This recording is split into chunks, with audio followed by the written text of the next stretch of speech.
Creep is a found-footage psychological thriller released in 2014 and directed by Patrick Bryce. Inspired by strange Craigslist experiences, Creep manages to create a small but powerful story containing a strong performance from Mark Duplass and the ability to keep me on edge the whole time. And I'm here to talk about it today. I'm Finn, and this is my review of Creep. As far as found-footage films go, this is a great addition to the genre. It slightly subverts the usual found-footage premise with its ending, which I'll not spoil for you guys, don't worry, and gives more of a reason to record the events. Some of even the best found-footage films make the camera feel less like a plot device and more like a stylistic choice, and therefore they feel like a gimmick. Creep's premise surrounds a man called Aaron, played by director Patrick Bryce, who finds a job advertisement that pays $1,000 for the day simply to document what Joseph, played by Mark Duplass, does during the day. The more time Aaron spends with Joseph, it becomes more and more clear that Joseph is someone not to be trusted. The footage is given a purpose, as it's literally the reason why Aaron is even there in the first place. But I'm not trying to say that the found footage can't be done well for stylistic purposes. I just believe it's most effective as a medium when its purpose feels the most justified. Also, despite how dumb Aaron can be as a character, which I'll discuss more later, him using the camera as a security camera was a very smart move. Probably the only one who's made in the entire film is one of those characters. His decision to do so allows for some memorable and tense moments to take place. Mark Duplass's performance is what originally drew me towards this film. When The Backrooms was in production, I heard a lot of appreciation for the fact that Mark Duplass was in it, and found out his most popular film was Creep. That's why I watched it.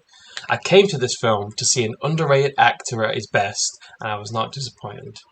Duplass delivers an exceptionally uncomfortable performance, with long uncomfortable eye contact, oversharing, and having strange mannerisms and habits from the get-go.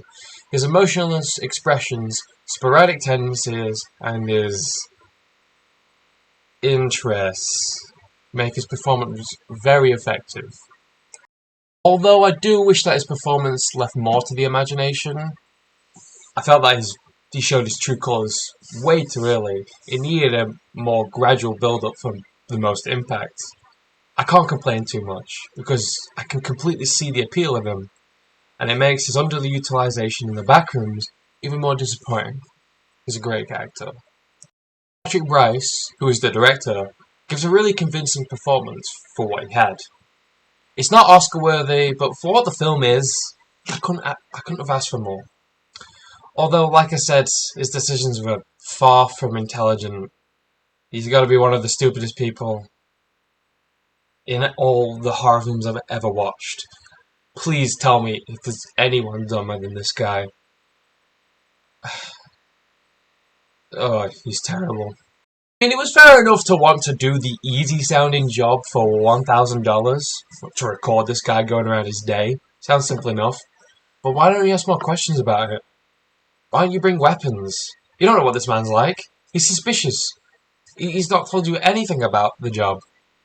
I'm not saying, like, assault rifles or, like, blatantly obvious stuff, but pepper spray at the very least.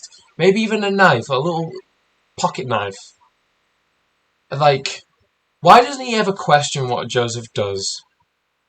Yeah, he gives an explanation, but you need to dig further. I mean, you're risking your life going to a really remote place with a man you don't even know.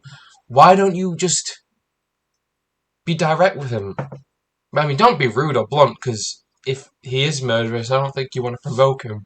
But try to be more curious, I think. And why did he follow Joseph to faraway and deserted places? Why did he not constantly check if his keys were in his pocket like any normal person would do? If you're going outside, for me, as a man, I have the big three. I have my phone, I have my wallet, and my keys. Sometimes my headphones, but the big three. You always constantly check if you have the big three. If you don't have the big three, or any one of them, you're screwed. So why didn't he do that? Kinda messed him up, to be honest. Why would he literally do anything he did, though? I'll be honest. It really brings me out of a horror film when the protagonist makes decisions dumber than what I do, or, like, just dumber than the average human being in general. I mean, Ripley handled herself insanely well for 4 Alien films. Alien 3 didn't happen. You can't tell me otherwise. Tommy Jarvis was able to withstand Jason Voorhees, if you include the copycat, 3 times. 3 times at 3 different stages of his life. And a zombified superhuman version that literally tore his friend's heart out in the first 10 minutes of the film. With just a punch. And Dutch from Predator went toe-to-toe with a Predator and won. I love smart protagonists in horror. I can enjoy it way more when I know they're not going to make stupid decisions or just be better than I am. Overall, I think there's a lot to be enjoyed about Creep. It's perfectly slow burn, it's perfectly eerie and creepy, but it is held down by its really dumb protagonists, and it feels like a really small film. Like, for something this interesting, you don't want it to end so quickly. You want a more gradual build-up to, I'm going to say what it is, a more gradual build-up to the mystery of it all, but it just doesn't have that. I mean, the title puts a lot of ideas into your head, like, about what could possibly be wrong with Joseph and his weird hobbies. It really needed to make us more unsure about what to expect. Although, despite the predictability, it's still really well done, and there's some really memorable, creepy moments, and I recommend giving this a shot if you're a fan of horror, or somehow a Mark Duplass fan who hasn't seen this. It helps being a very short feature-length film, only clocking in about 80 minutes, so if you end up not liking it, there's not a lot to enjoy of it. So I give Creep a solid 7 out of 10. Thank you for listening. I appreciate your time, and I'm sorry, like, the quality of mic isn't any better. It's probably louder in the edit. This is before the edit. And I appreciate you putting the time in despite how low quality the videos are, because I really enjoy doing this, so I really appreciate when people can understand that I enjoy something. Like, subscribe, follow me on Letterboxd and Instagram. They're in the description below, and they're in my channel's bio. Give your takes, positive or negative. Please explain them though. Please don't just be like, it sucks. What's the point? You took time out of your day to do that. What did you gain from it exactly? Also, recommend me films, please. I know some of you have been recommending me films. Good ones and bad ones. I will watch them all despite how much I don't want to watch some of them. You know who you are. You know who you are. Trying to torture me. I know what you're doing. I will watch them. I'm honourable like that. Not every film I watch personally, that isn't a recommendation, it's just ones on my own accord, I will review, but because I would go crazy.